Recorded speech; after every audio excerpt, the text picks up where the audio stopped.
ఈరోజు మీకు అందరికీ తెలిసి ఇంతకుముందు చెప్పినట్లే భారత ప్రభుత్వము చాలా ట్రాన్స్పరెన్సీతో ఎక్కడైతే బొగ్గు గనులు ఉన్నాయో అవి కూడా లాభాల బాటలో ఉండాలి. నెంబర్ 1, రాష్ట్ర ప్రభుత్వాలకు కూడా ఇన్కమ్ పెరగాలి. అదేవిధంగా దేశంలో బొగ్గు కొరత లేకుండా ఉండాలి. 4వది ట్రాన్స్పరెన్సీ, పారదర్శకతతో ఈ యొక్క బొగ్గు గనులు మరి మైనింగ్ జరగాలి అనేటువంటి 4 అంశాల మీద కాంగ్రెస్ పార్టీ ప్రభుత్వ హయాంలో కూడా చాలా పెద్ద ఎత్తున ప్రైవేట్ వాళ్లకు ఇచ్చిన విషయం మనం చేస్తాం. కొత్త కాదు ఇది. ఆ రోజు వాళ్ళు తెల్ల కాగితాల మీద రాసిస్తే కాంగ్రెస్ పార్టీ ఆఫీస్ నుంచి ఆ రోజు ఆ యొక్క బ్లాకులు అలాట్మెంట్ జరిగేది. కానీ ఈరోజు ఆ రకంగా కాకుండా నూతన టెక్నాలజీని ఉపయోగించి ఈరోజు చాలా ట్రాన్స్పరెన్సీతో ఈ యొక్క బొగ్గు గనులు మరి రాష్ట్ర ప్రభుత్వాలకు ఆ యొక్క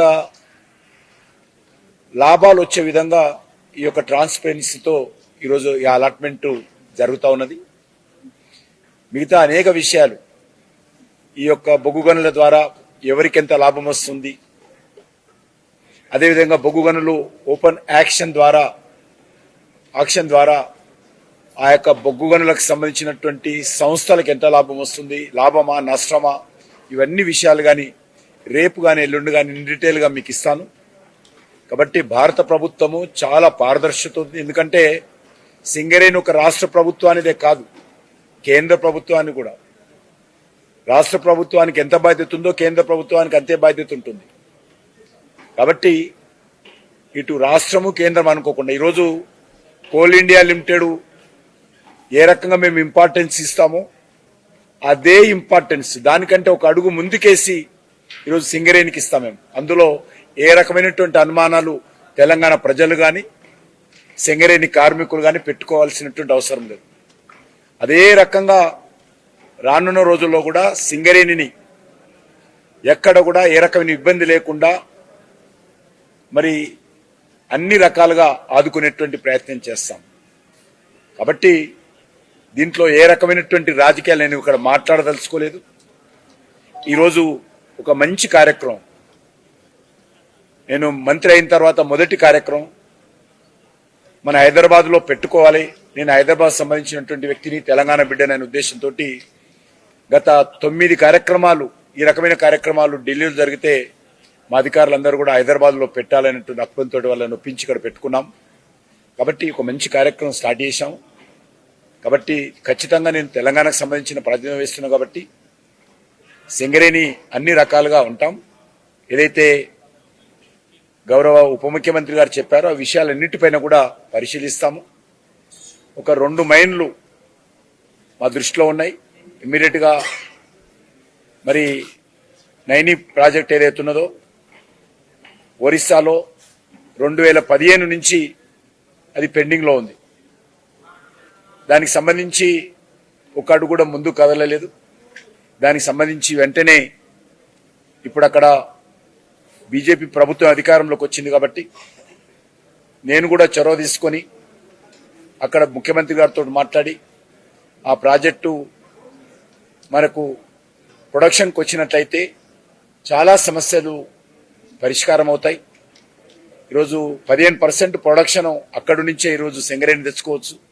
అదేవిధంగా కొన్ని విషయాలు కూడా మేము ఆలోచన చేస్తున్నాము.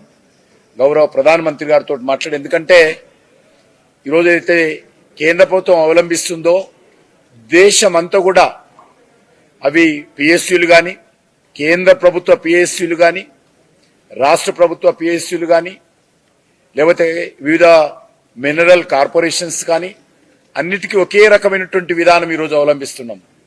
ఎవరికి ఇక్కడొక చట్టము అక్కడొక చట్టము, ఇక్కడొక పాలసీ అక్కడొక పాలసీ కాదు. అయినప్పటికీ కూడా సింగరేణి అది ఎవరిది కాదు, అది మనదే. కాబట్టి సింగరేణి కూడా అన్ని రకాలుగా మేము ఆదుకునేటువంటి ప్రయత్నం చేస్తాం. అనేక కారణాల కారణంగా సింగరేణిలో కొన్ని సమస్యలు ఉన్నాయి. ఆ సమస్యలను కూడా అధిగమించడం కోసము తప్పకుండా మేము ఢిల్లీకి వెళ్ళిన తర్వాత నేను కూడా కొంత ఇంకా నేర్చుకోవాల్సింది ఉంది, తెలుసుకోవాల్సింది ఉంది, అవగాహన చేసుకోవాల్సింది. అవగాహన చేసుకున్న తర్వాత మా మంచి ఆఫీసర్స్, చాలా అనుభవం ఉన్నటువంటి ఆఫీసర్స్ ఉన్నారు. సింగరేణి విషయంలో గవర్నమెంట్ ఆఫ్ ఇండియాకి సంబంధించి మా సెక్రటరీ కానీ, మా అడిషనల్ సెక్రటరీ కానీ, మిగతా జాయింట్ సెక్రటరీస్ కానీ చాలా స్టడీ చేశారు. వాళ్లకు పూర్తి స్థాయిలో దీనిపైన పూర్తి అవగాహన ఉన్నది. కాబట్టి ఖచ్చితంగా సింగరేణికి ఏ రకమైన ఇబ్బంది ఉండదు. దయచేసి ఎవరు కూడా రాజకీయం చేయకూడదు. మరి తప్పకుండా దీన్ని పూర్తి స్థాయిలో అన్ని రకాలుగా అందరం కలిసికట్టుగా రాజకీయాలకు అతీతంగా కలిసి పనిచేద్దామనే విషయాన్ని నేను మనవి చేస్తా ఉన్నాను. కొంతమేరకు ఆయన అడిగినటువంటి ప్రశ్నలకు నేను జవాబు చెప్పాను, ఇప్పుడు కొన్ని చెప్పాను. మళ్ళీ నేను 1-2 రోజుల్లో మరిన్ని వివరాలు, ఎందుకంటే కొంత గ్యాప్ ఇచ్చి మరిన్ని వివరాలతో చేస్తాం. కాబట్టి కార్మికులకు మాత్రం అస్యూరెన్స్ ఇస్తా ఉన్నాం. కార్మికులు ఏ రకమైనటువంటి ఆందోళన చెందొద్దు. ఈరోజు ఎక్కడ కూడా సింగరేణి బ్లాకో, మరొక కంపెనీ బ్లాకో, మరొక కేంద్ర ప్రభుత్వ బ్లాకో ఏదైనా యాక్షన్ చేస్తే కేంద్రానికి ఏ రకమైనటువంటి రెవెన్యూ రాదు, ఆ రాష్ట్రాలకే వస్తుంది. ఏదో తీసుకుపోయి అమ్ముకుంటున్నారు, ఏదో ప్రైవేట్ వాళ్ళకి ఇస్తున్నారు అనేటువంటి తప్పుడు మాటలు దయచేసి మాట్లాడకండి. కానీ అన్ని వివరాలు నేను తర్వాత మీకు చెప్తాను.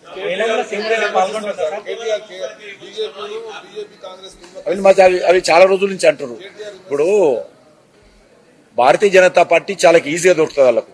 కాంగ్రెస్ వాడు అంటాడు బీజేపీ బీఆర్ఎస్ ఒకటని, బీఆర్ఎస్ వాడు అంటాడు కాంగ్రెస్ బీజేపీ ఒకటని. కాబట్టి పొంతన లేనటువంటి మాటలు, అవగాహన లేనటువంటి మాటలు, రాజకీయపరమైనటువంటి మాటలు, వాటికి మీరు అడుగుతా ఉంటే మేము జవాబు చెప్తా ఉంటే అడగటానికి లోకు అన్నట్టుంటుంది పరిస్థితి. వాళ్ళు అడుగుతుంటారు కూర్చొని ఆఫీసులో, మేము జవాబు చెప్పుకుంటూ పోతుంటే అది లోకు అయిపోతుంది.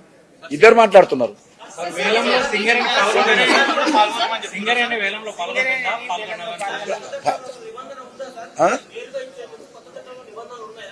లేదు, ఇప్పుడు దాని మీద ఇంతవరకు దేశంలో ఎప్పుడైతే ఏ రకమైనటువంటి పాలసీ ఉందో అదే పాలసీ ఈరోజు దేశంలో గత 2020 నుంచి అమలు చేస్తా ఉన్నాం. సుప్రీంకోర్టు జడ్జిమెంట్ ఇచ్చిన తర్వాత ఏర్పాటు చేసినటువంటి చట్టం తర్వాత ఇంతవరకు ఎక్కడ కూడా నామినేటెడ్ బేసిస్ ఇవ్వలేదు. అయినా కూడా దీని గురించి ఆలోచించారు. నేను మాట్లాడుతున్నా కదా, అది చెప్పడం ఏందా, అది నోటిఫికేషన్ ఇచ్చిన వాళ్ళకొక్కరికి ఎందుకు చెప్తాం? దేశమంతా అన్ని కంపెనీలకు చెప్పాం, ఇలా కాదు. దేశంలో ఉన్నటువంటి రాష్ట్ర ప్రభుత్వాలకు ఎవరైనా రావచ్చు.